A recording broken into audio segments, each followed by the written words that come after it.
নমস্কাৰ বন্ধু বান্ধৱীসকল, নিশ্চয় আপোনালোকৰ ভাল। আজি বহুত দিনৰ মূৰত আপোনালোকৰ কাৰণে আকৌ ভিডিঅ' লৈ আহিলোঁ।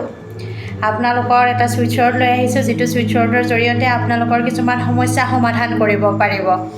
ধৰি লওক আপোনালোকৰ যিকোনো কামত যদি বাধা হৈ আছে, যেনিবা এভৰিথিং ইজ পচিবল নহয়, মানে আপোনালোকৰ একো কামেই পচিবল নহয়, তেতিয়া আপোনালোকে পচিবল হ'বৰ কাৰণে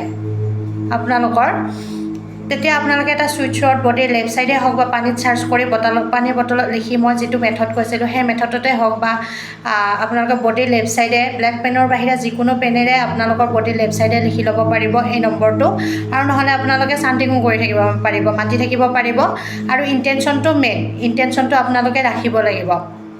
সেই নম্বৰটো হৈছে 51971485197148।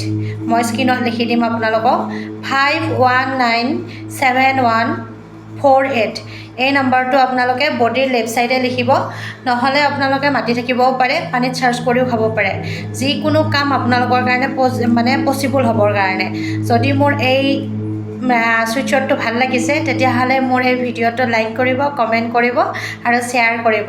আৰু কমেণ্টত থেংক ইউ এঞ্জেল লিখি দিব। Thank U.